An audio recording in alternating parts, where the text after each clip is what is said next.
নেপালের অন্তর্বর্তী সরকারের প্রধানমন্ত্রী হিসেবে শপথ নিয়েছেন সাবেক প্রধান বিচারপতি সুশীলা কার্কি। গত 12 সেপ্টেম্বর সন্ধ্যায় শীতল নিবাসে প্রেসিডেন্ট রামচন্দ্র পৌডেল তাকে শপথ বাক্য পাঠ করান। এর মধ্য দিয়ে দেশটির ইতিহাসে প্রথমবারের মতো কোনো নারী প্রধানমন্ত্রী ও নির্বাহী প্রধানের দায়িত্ব নিলেন কার্কি। জেনজিদের আন্দোলনের সমর্থনে আসীন হওয়া কার্কির নিয়োগকে রাজনৈতিক ও সাংবিধানিক দিক থেকে গুরুত্বপূর্ণ পরিবর্তন হিসেবে দেখা হচ্ছে।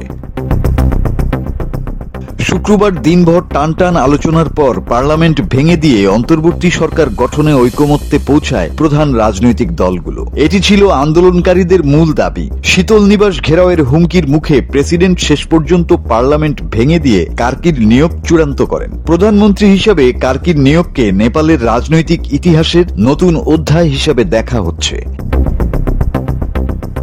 1952 সালের 7 জুন বিরাটনগরে জন্মগ্রহণ করেন সুশীলা কার্কি। তিনি নেপালের সর্বোচ্চ আদালতের একমাত্র নারী প্রধান বিচারপতি ছিলেন। 2016 সালের জুলাইয়ে তিনি প্রধান বিচারপতির দায়িত্ব নেন। তবে 2017 সালের এপ্রিলে নেপালি কংগ্রেস ও মাওবাদী কেন্দ্র তার বিরুদ্ধে অভিশংসন প্রস্তাব আনে। এর পেছনে উচ্চ আদালতের এক রায়ের বিরোধিতা করা হয়। জনমতের চাপ ও সুপ্রিম কোর্টের অন্তর্বর্তী আদেশে শেষ পর্যন্ত প্রস্তাবটি প্রত্যাহার করতে বাধ্য হয় সরকার।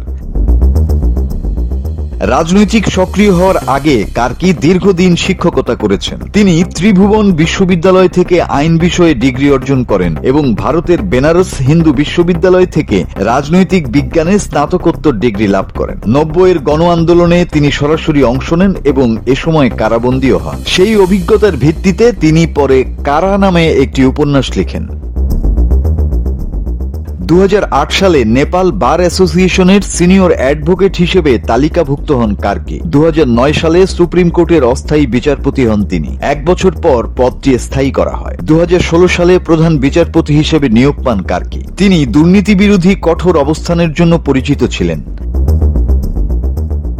তার মেয়াদকালে বেশ কয়েকটি আলোচিত মামলার রায় তিনি দিয়েছিলেন। এর মধ্যে সাবেক মন্ত্রী জয়প্রকাশ গুপ্তকে দুর্নীতির মামলায় দোষী সাব্যস্ত করা অন্যতম। 2017 সালে বয়সসীমা পূর্ণ করায় তিনি বিচারক পদ থেকে অবসর নেন। মাসুদ হাসান, বাংলা টিভি।